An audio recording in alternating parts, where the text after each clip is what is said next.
দলীয় নেতাকর্মী ভাইয়েরা, আপনারা এখনই এত আনন্দ উল্লাস প্রকাশ করেন না, কারণ আপনাদের এখনো আনন্দ উল্লাস করার সময় আসেনি। আগামী 6 মাস বা 180 দিন আপনাদের উপর দমকা হাওয়া সহ সিডর, নার্গিস, যত রকমের ঘূর্ণিঝড় আছে, টর্নেডো, সবগুলো আপনাদের উপর আসতেছে।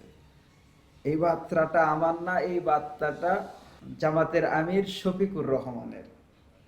ওনার একটা পোস্ট দেখলাম 6 ঘন্টা আগে করছে, তো সেইখানে সে একেবারে স্পষ্ট লিখছে, জনগণের ম্যান্ডেট কোনো পাওয়ার না, এইটা একটা জনতার দায়বদ্ধতা। আমরা জুলাই সনদকে ধারণ করি।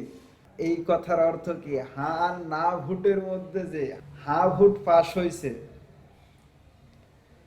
এইটা যেইখানে বিএনপির নোট অফ ডিসেন্ট দিছে, এখন তো ক্ষমতায় আসছে, দল ক্ষমতায় আসছে, এখন তো ওইগুলা কাজ করবে না, কিন্তু ওদের কাজটাই হবে এইখানে ঝামেলা তৈরি করা।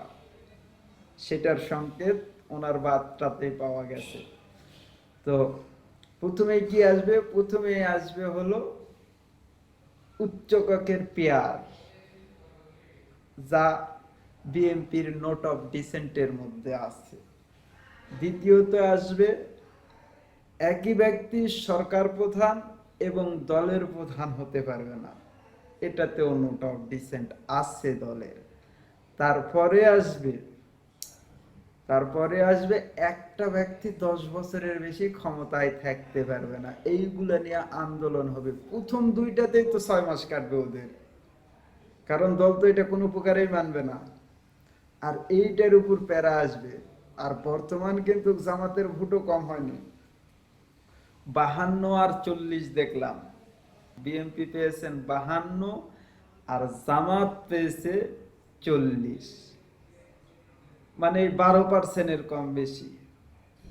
তো ওনাদের যে কর্মী, সক্রিয় কর্মী, জামাতের কর্মী যারা, তারা সক্রিয়। এই 52 জনাকে ওই 40 জনে কিন্তু একেবারে ধুলাস্যাৎ করবে, সেই প্রস্তুতিটা নেন। কারণ মাঠে আসছেন, যদি এই 6 মাস টিকতে পারেন, 6 মাস দলের কাজ করতে পারেন, সফল থাকতে পারেন, তাহলে আগামী 4.5 বছর ভালো থাকতে পারবেন। তখন আনন্দ করেন, এখন আনন্দের এত উল্লাসের দরকার নাই, বরং আগামী দিনের জন্য প্রস্তুতি নেন। নয়তো আগামী দিনে আপনাদের উপর এমনই পেরেশানি আসবে যা বিগত 17 বছরেও আসেনি। তাই আনন্দ উল্লাস বাদ দেন, আনন্দ উল্লাস বাদ দিয়ে বর্তমান প্রস্তুতি নেন।